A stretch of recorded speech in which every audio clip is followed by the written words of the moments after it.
జగన్ కి నిన్న ఒంటిమిట్ట కోదండరామ స్వామి ఆలయ అర్చకులు ఇంటికి వెళ్లి మరి వేదాశీర్వచనం ఇచ్చారండి. మరి వేదాశీర్వచనం ఇస్తే తప్పే ఉందండి అంటారా?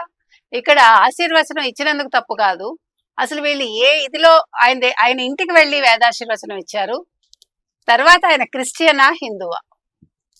4 గోడల మధ్య బైబిల్ చదువుతానంటాడు. కొత్తగా హిందువుల ఓట్ల కోసం ఎందుకు వెంపర్లాడుతున్నాడు జగన్?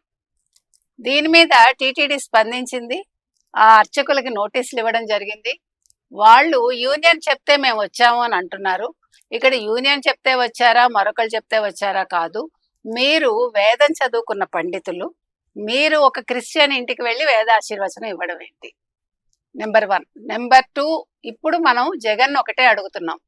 మీరు గుడి సెట్లు వేసుకుని ఇళ్లల్లో ప్రసాదం తినకుండా పక్కన పడేసి, తీర్థం తీసుకోకుండా టిష్యూ పేపర్తో తుడిచేసి, తిరుమలకి వెళ్ళి డిక్లరేషన్ ఇవ్వకుండా, ఇప్పుడు డిక్లరేషన్ ఇమ్మంటే తిరుమలకి వెళ్లకుండా నాటకాలు ఆడుతూ, మరి ఈ కొత్త అవతారాలేంటి?